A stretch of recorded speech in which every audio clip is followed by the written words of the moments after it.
Let's table that for a moment with the actual movement, because I know where we're at, that's going to be kind of close, right? So now we're going to see it right down south of us. Still don't see a circulation, maybe a little bit of one down the southern part of this. So not seeing a lot more rain showing up in the modeling, but still not seeing much of a circulation. Eventually it works its way over towards the Texas coastline. Now, let me pull this thing up full screen.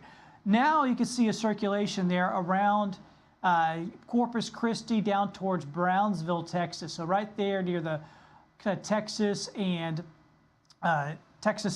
Mexico line border there. So let me get a things I can show. All right, through here we're seeing some circulation, but this is almost on shore at this point, so it's not going to have a whole lot of time to do much development before we come onshore.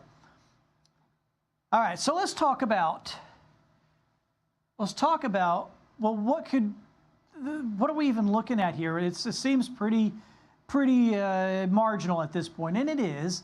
But we got some things out there that even this weak tropical wave that's going to be moving into the South Florida area, it has a lot to work with once it's over the Gulf. It's just a matter of if it's got enough time to work with it. That's going to be kind of the case here. One, the water temperatures, sea surface temperatures.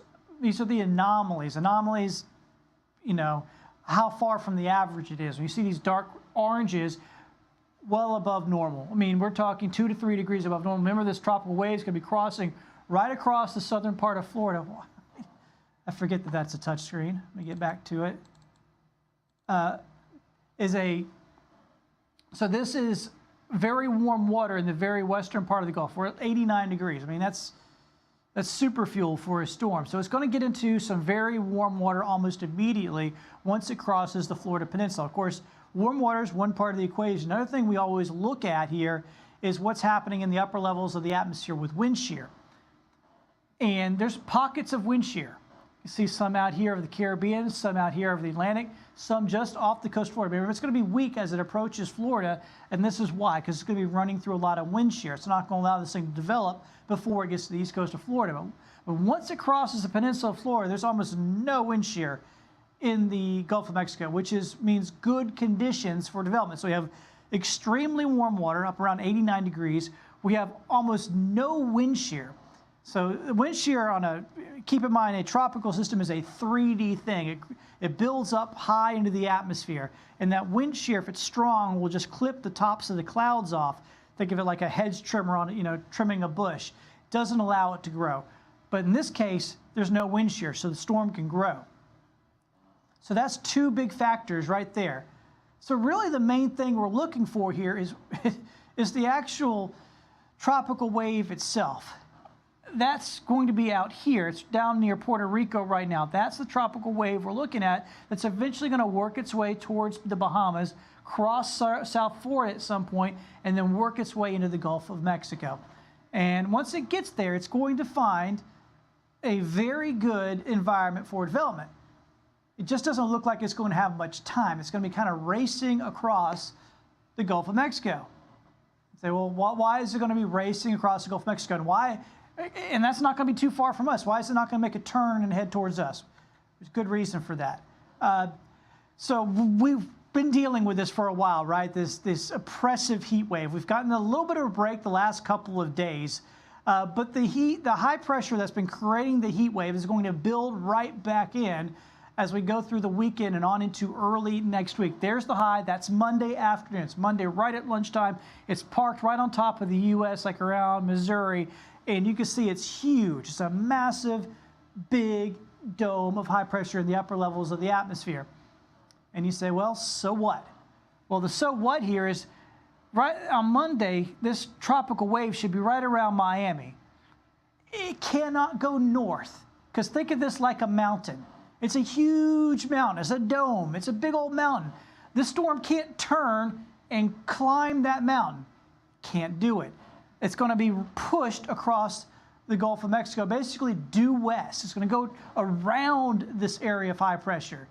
And the steering currents are very strong, so it looks like it's going to rocket across the Gulf of Mexico, which is helpful for a couple of reasons. One, it's not going to give it a whole lot of time over those very warm waters. It's not going to give it a lot of time with that low level of wind shear.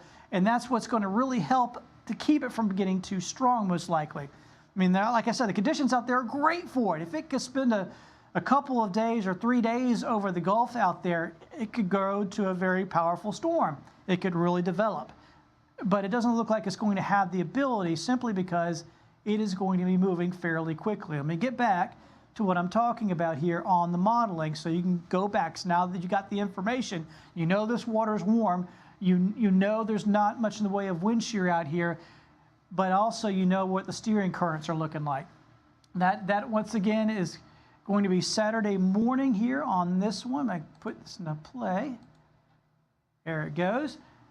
And it's just not getting its act together. And by Monday, it's kind of this stretched out thing across the Gulf of Mexico. Then as we get towards Tuesday, it's already about to make landfall. So it just doesn't have enough time to spin up and get together. If it does, it's going to be right before landfall before it can do that. So that's helpful in the sense that the less amount of time we can give this thing, the better off everybody will be. Now, that also said, too, South Texas and most of Texas has been in a serious drought. They need rain. They don't want, obviously, a powerful hurricane, but a low-end tropical storm or tropical depression is not going to be a big deal, and the rain will be really nice for them. So that's not a bad deal in and of itself. Once again, it cannot make a turn and come our way. The upper-level high is going to be way too powerful. We're going to be sweltering again next week in the upper 90s to around 100 degrees. We hate to do that. We hate to be, dealing with the heat wave, but it does have its, good points. And this is the good point. It's not going to allow a storm to come up our way. It's going to push it due west across the Gulf of Mexico into Texas very quickly early next week. So this thing's going to pop up probably late Sunday or into Monday, and then by Tuesday Tuesday morning, that already be over into South Texas. So it's just going to happen very quickly like that. And, still some question marks because of how quickly this will happen, exactly what it can become. But the length of time is really the working in our favor here, and not only ours, South Texas's favor as well with this system. So that's the current look at the tropics. Once again, there's 3 spots out there that we are keeping an eye on. These 2 out in the Atlantic almost certainly will develop into the next systems. And there's likely to be some more coming off very soon. Another tropical wave is building over Africa right now that's going to be coming on out. So we could see, now that we're moving into mid-August, multiple storms start popping. And that's very typical for this time of year. We can be pretty slow, especially in June and July, and even the first week or 2 of August, and everything just starts exploding real quick because all the conditions just start to come together, start to get a little bit better for these systems. I'll show you something else as part of all this. It's the Saharan dust has been very strong so far this year. Very strong Saharan dust plumes. That's dried out the atmosphere in the mid to upper levels here, and that's really been hampering tropical development as well. But looking at the modeling over the next week or so, this is going to start dropping off as well as we go later into August, which is typical. What happens is right now the winds over Africa are coming over the Saharan desert, but if they move southward later into August and September, and that area, that southward movement will move that flow over the tropical part of Africa, so there'll be the dust will go away,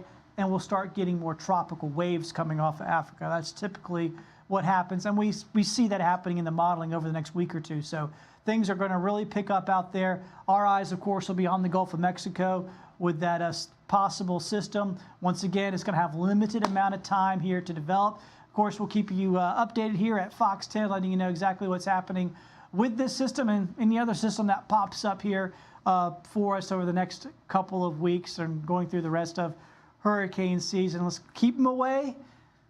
I don't know, maybe you want to break up this heat wave. I'd rather not break one up, though, with a hurricane or something. So this one's going to go, looks like south and to the west of us over towards Texas, but it's definitely something we'll be keeping an eye on in the coming days. Thank you so much for joining us here on Fox 10. We'll be back with you soon enough. Join us for Fox 10 News at 4 and 5 o'clock for the latest updates on this and your forecast going into the upcoming weekend.